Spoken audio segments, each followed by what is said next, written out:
sortant de l'école, nous avons rencontré un grand chemin de fer qui nous a emmenés tout autour de la terre dans un wagon doré. Tout autour de la terre, nous avons rencontré la mer qui se promenait avec tous ses... Bon, on va découvrir un mobilier que l'on connaît peut-être ou pas du tout. Je sais pas, ça vous peut-être. Certains connaissent, d'autres ne connaissent pas.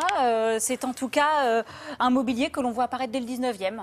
À cette époque-là, le mobilier pour enfants, il est surtout conçu comme de la réduction de meubles existants, si vous voulez. C'est de la miniaturisation, on va dire, de meubles pour adultes. C'est essentiellement des chaises, comme cette petite chaise que vous voyez là. Vous voyez, oui. ça, c'est par exemple Tonnet, un célèbre, on va dire, un industriel allemand qui est célèbre pour avoir mis au point cette technique de bois courbé. J'en connais, on a déjà vu ce genre Voilà, de... et ben ça on est fin 19e et c'est typiquement de la miniaturisation de mobilier d'adultes. Non, en fait, les choses intéressantes qui se passent pour le mobilier d'enfance, ça se passe au 20e. Et on se rend compte que c'est très lié à la politique éducative qui évolue tout au long de ce siècle. C'est-à-dire les petits bureaux pour enfants. Voilà, parce qu'en fait, la place de l'enfant dans la famille évolue et du coup, ça inspire les architectes qui font sur leur plan de maison ou d'appartement des chambres pour enfants. Et puis les designers, eux, eh ben, ils s'en donnent à cœur joie et ils font du mobilier pour enfants. Et ça donne des choses, on va dire, étonnantes. Plutôt. D'accord, on va dire ça. Allez, on regarde.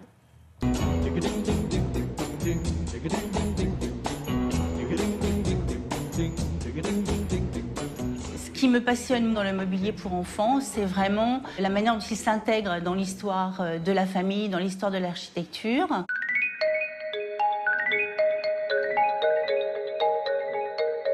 Dans les années 50, les designers ont dessiné du mobilier pour enfants qui était vraiment adapté à l'ergonomie des enfants et qui n'était plus de la copie de mobilier d'adultes.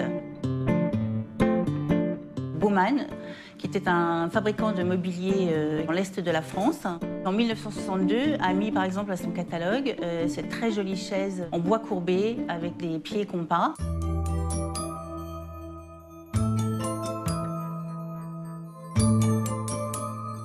Il y a aussi la chaise de Jacques Itier qu'il avait faite en 1949 pour les écoles maternelles françaises. Cette chaise, qui est une pièce assez rare et très étonnante, c'est une petite chaise qui a été éditée par un éditeur qui s'appelait Rinascente en 1952. Et sa particularité, c'est qu'elle est entièrement pliante. C'est assez étonnant. Play that tune, phonograph, phonograph, play that tune, phonograph, phonograph, play that. Ce lit est un lit de la fin des années 20, début des années 30, à une époque où Benjamin Rabier, le célèbre illustrateur, a collaboré avec un éditeur de meubles pour faire toute une série de meubles de chambre d'enfants qu'il a ensuite lui-même décorés et signés.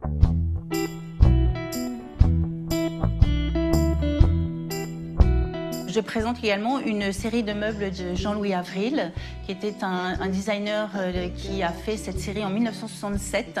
Et contrairement à ses collègues designers de cette époque qui ont travaillé le plastique, le polyuréthane ou la fibre de verre, il s'est intéressé au carton, qu'il a thermoformé pour lui donner des formes très rondes et très douces. Son mobilier en carton a eu un énorme succès lorsqu'il est sorti. Il a été exposé dans toutes les expositions universelles à ce moment-là. Ce sont des pièces assez rares puisque la production a été assez limitée dans le temps.